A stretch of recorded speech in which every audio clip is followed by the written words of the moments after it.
வணக்கம்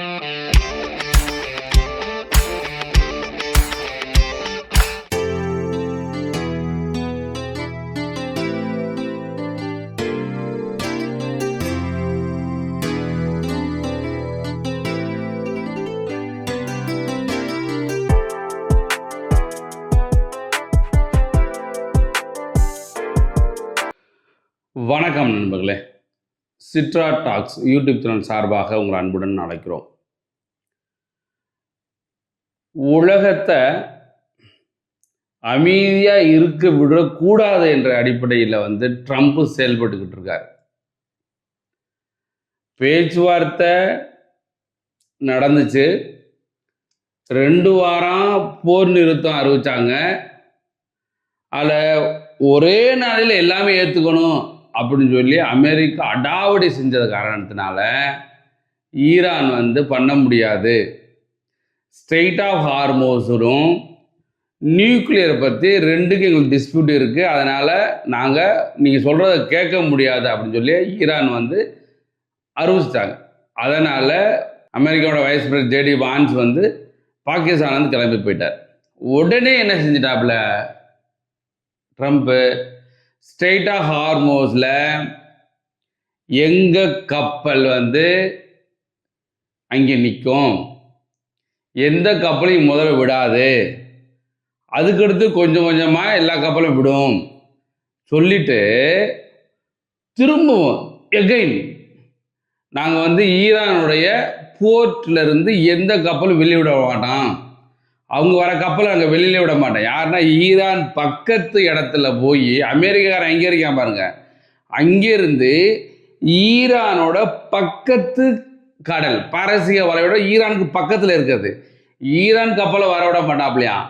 ஆனால் இங்கேருந்து வர அமெரிக்காவிலேருந்து இங்கே நாங்கள் விட மாட்டோம் அப்படின்னு சொல்லி ட்ரம்ப் இன்னைக்கு அறிவிச்சாப்புல. அறிவித்த உடனே என்னாச்சுன்னா, ஈரான் அதில் 2 கப்பல் வந்தது, அமெரிக்காவுடைய டெஸ்ட்ராயர் 2 கப்பல் அங்கே வந்தது. வந்தோடனே என்ன பண்ணாங்கன்னாக்கா, ஈரானுடைய இராணுவம் நேவி என்ன பண்ணிக்காங்கன்னா அனௌன்ஸ் பண்ணி நீங்கள் போறீங்களா வான் பண்ணுறோம் அப்படின்னு பேசுகிறாங்க. அதை கேளுங்களேன். This is Sepah Navy Station. You must alter course and go back to the Indian Ocean immediately. If you don't obey my order, you will be targeted. அதை என்ன சொன்னாங்க அப்படின்னா, ஈரானுடைய நேவியை அனௌன்ஸ் பண்ணுறாங்க. அது அமெரிக்காவுடைய கப்பல் 1 to 1 நீங்கள் இம்மிடியட்டாக இங்கேருந்து கிளம்பி நீங்கள் இந்தியன் சீக்கு போயிருங்க, இங்கே இருந்தீங்கனாக்கா உங்களை வான் பண்ணுறோம், கண்டிப்பாக உங்களை நாங்கள் அடிப்போம், அதனால் இம்மிடியட்டாக இங்கேருந்து வித்ட்ரா பண்ணுங்க அப்படின்னு சொல்லி ஈரான் இராணுவம் சொன்னது. ஸ்ட்ரெய்ட் ஆஃப் ஹார்மோஸை அமெரிக்கா கப்பல் போகிற வர கப்பல் தடுத்து நிறுத்திருக்காங்க, ஈரான் கப்பல் அங்கே விட மாட்டோம் அப்படின்னு சொன்னாங்க இல்லையா. அதில் இருந்தாலும் என்ன பண்ணியிருக்காப்புல Trump, Iran's navy's lying at the bottom of the sea completely obliterated 158 ships, அதாவது 157 கப்பலை நாங்கள் குண்டு போட்டு தரமட்டம் ஆகிட்டோம். What we have not hit are the small number of what they call fast track ships because we did not consider them much of threat. Warning, if any of these ships come anywhere close to our blockade, they will be immediately eliminated using the same system of kill that we use against the truck dealers on ports at sea. It is quick and brutal. PS 98.2% of trucks coming into the US by ocean or sea have stopped. Thank you for your attention to this matter, President DJT. அல்ல DJT. இதால் என்ன சொல்லியிருக்காங்க அப்படின்னு சொன்னால், America already ஈரானோட 158 கப்பலில் ஏவுகணை அனுப்பி நாங்கள் தரமாட்டம் ஆகிட்டோம். சின்ன சின்ன போட்டு நிறையா வச்சுருக்காங்க, அது எங்களுக்கு பெரிய த்ரெட்டு கிடையாது. அவங்க அவர் பிளாக்கெட்டை நாங்கள் தடுத்து நிறுத்துறதுக்கு பக்கத்தில் ஏதாச்சும் கப்பல் வந்துச்சுன்னா நாங்கள் தாக்குவோம். அதேமாதிரி சின்ன சின்ன போட்டு இருக்குதுன்னு சொல்கிறாங்க, அது எங்களுக்கு பெரிய ஆபத்து கிடையாது. சப்போஸ் அப்படி வந்துச்சு அப்படின்னா நாங்கள் இந்த ட்ரக்கு எப்படின்னா ட்ரக்ஸ் அப்படின்னா இந்த கொலம்பியா அந்த பக்கத்தில் இந்த ட்ரக்ஸ் போச்சு அப்படின்னு சொல்லி வெனிசுலா நாடு வந்து அந்த பிரசிடெண்ட்டை பிடிச்சிட்டு போனாங்க இல்லையா அந்த அமெரிக்கா. அப்போம்போது என்ன பண்ணாங்கனாக்கா அந்த நிறையா போட்டு போய்க்கிருந்தது. அதில் குண்டு போட்டு அதை அழிச்சாங்க, சின்ன சின்ன போட்லாம். அந்த மாதிரி சின்ன சின்ன போட்டு வந்துச்சுனாக்க நாங்கள் ஏவுகணை அனுப்பி அதை அழிச்சிருவோம் அப்படின்ட்டு இந்த ட்ரம்ப்பு உலகத்தில் எவன் சொல்றதும் கேட்காத ஒரு மனுஷன் யாருன்னா இந்த ஆள் தான். யார் சொல்றதும் கேட்க கிடையாது. அந்த ஆள் என்ன சொல்கிறாப்லையோ அதுதான் நடக்கணும். அந்த மாதிரி ஒரு ஈகோ பிடிச்ச ட்ரம்ப் என்ன செஞ்சுருக்காப்புல, இந்த மாதிரி சொல்லியிருக்காப்புல. அதே நேரத்தில் ஈரானுக்கு அப்புறம் நாங்கள் விட மாட்டோம். யார் பக்கத்தில் போய் யார் எப்படி இருக்கு உலகம் பாருங்க. ஈரானுடைய நாட்டு பக்கத்தில் தான் அந்த ஸ்ட்ரைட் ஆஃப் ஹார்மோஸ் இருக்குது. அமெரிக்கா எங்கேயோ இருக்காப்புல. இந்த கேங்ஸ்டர் சொல்லுவோம் இல்லையா, ரவுடிகள், உலக ரவுடி. ஒரு ரவுடி என்ன பண்ணுவான் அப்படின்னா, யார் என்னன்னே தெரியாது, எங்கேயாச்சும் போயிட்டு ஏய் இந்த பக்கம் வராத, இங்கே நான் உட்காந்துக்கிருக்கேன் என் பக்கத்தில் வந்துடாத, இல்லைன்னா போய் இந்த ரூபா கொடு, நீ இங்கிட்டு போகாத, நீ இங்கிட்டு போ, இப்படி சொல்லுவேன்ல. இதுதான் உலக ரெவடிசம். அப்படி தான் நடக்கும். அது மாதிரி இந்த உலக ரெவடி என்ன சொல்கிறாப்புல அப்படின்னா, எங்கேயோ நடந்துருக்குன்னா உடனே அங்கே போயிட்டு நான் தான் பெரிய ஆள் சொல்கிறாப்புல. நான் வந்து உலகத்திலேயே பெரிய இராணுவம், உலக பெரிய பணக்காரன்,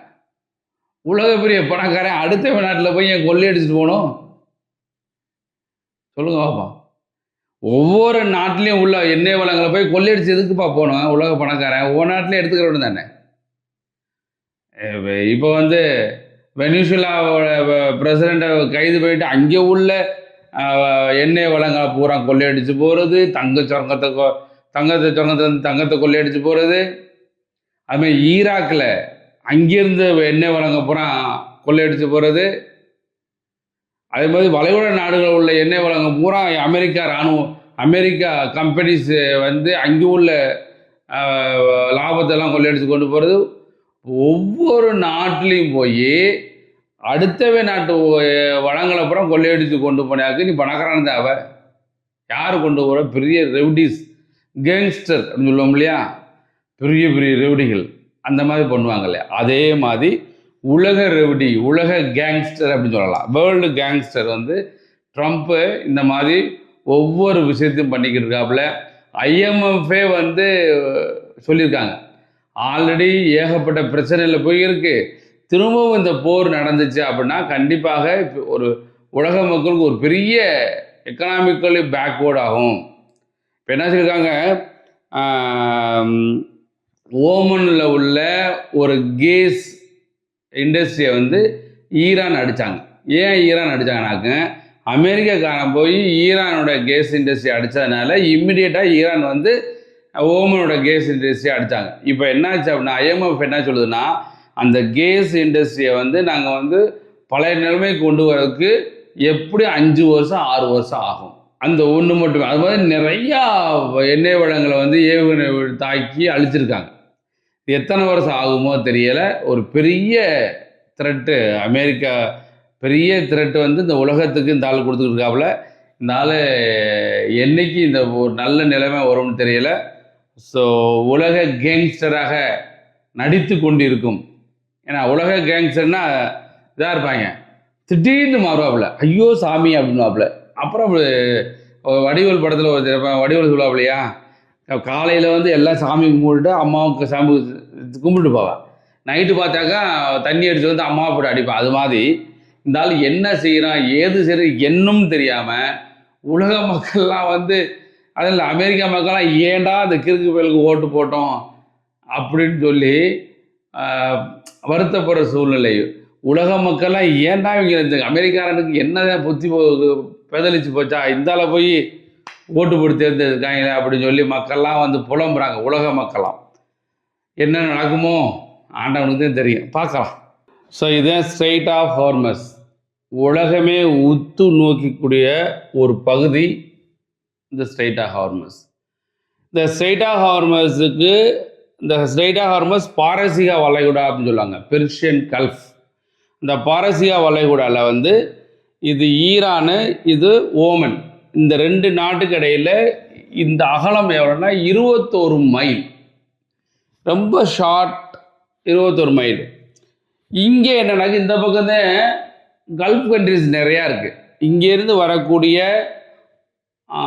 க்ரூட் ஆயிலு, அப்புறம் ஃபெர்டிலைசர், இந்த மாதிரி நிறையா கப்பல்கள் இங்கே வரும். இங்கே வந்து இந்த ஸ்ட்ரெய்ட் ஆஃப் ஹார்மோஸில் திரும்பி அடுத்து இந்த பக்கம் இந்தியன் ஓஷனுக்கு போயிடும். இந்த ஸ்ட்ரெய்ட் ஆஃப் ஹார்மோஸ் வந்து under the control of Iran தான் ஃபுல் கண்ட்ரோலில் வச்சுருக்காங்க.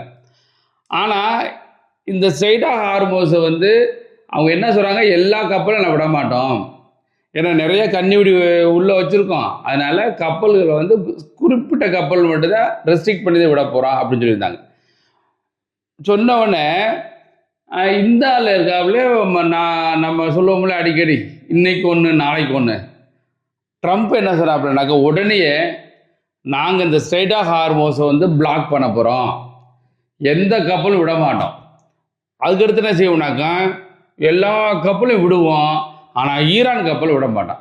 ஈரான் நாட்டு பக்கத்தில் வந்துட்டு ஈரான் வாட்டர் இருந்துக்கிட்டு நாங்கள் ஈரான் கப்பலை விட மாட்டோம், ஈரான் போர்ட்டெலாம் நாங்கள் வந்து ரெஸ்ட்ரிக்ட் பண்ணுவோம் அப்படின்னு சொல்லி ஒரு பிரச்சனையை பண்ணிக்கிட்டு இருக்காப்புல ட்ரம்ப். அதனால அதுக்கு தான் இவங்க என்ன சொன்னாங்களாங்க, ஈரான் என்ன சொல்லியிருக்காங்கன்னா, எங்கள் போர்ட்டு ஏதாச்சும் தொட்ட வளைகுடா உள்ள போர்ட்டு எந்த போர்ட்டுமே இருக்காது அப்படின்னு சொல்லி ஈரான் சொல்லியிருக்காங்க. இப்போ திரும்ப ஈரான் ஒரு வார்ன் பண்ணியிருக்காங்க அமெரிக்கா, நீ உன் கப்பலை பூரா இங்கே நிப்பாட்டின அப்படின்னா உன் கப்பலுக்கு ஆபத்து, எல்லா கப்பலையும் நான் ஏவுகணையும் அழிப்பேன் அப்படின்னு சொல்லி ஈரான் வந்து வார்ன் பண்ணியிருக்காங்க. அது இந்த சண்டை மேலும் ஒரு பயங்கரமாக ஒரு பெரிய அளவில் வெடிக்கும் போது தோணுது. இந்த ட்ரம்ப்னால இந்த உலக மக்கள் பூரா அவதிப்பட்டுக்கு இருக்காங்க. என்ன செய்வது? இதுக்கு பூரா முழுக்க காரணம் அமெரிக்க மக்கள் தான். நீங்கள் தானே ஓட்டு போட்டீங்க. பார்க்கலாம் என்ன நடக்கும் என்று பார்ப்போம். நன்றி.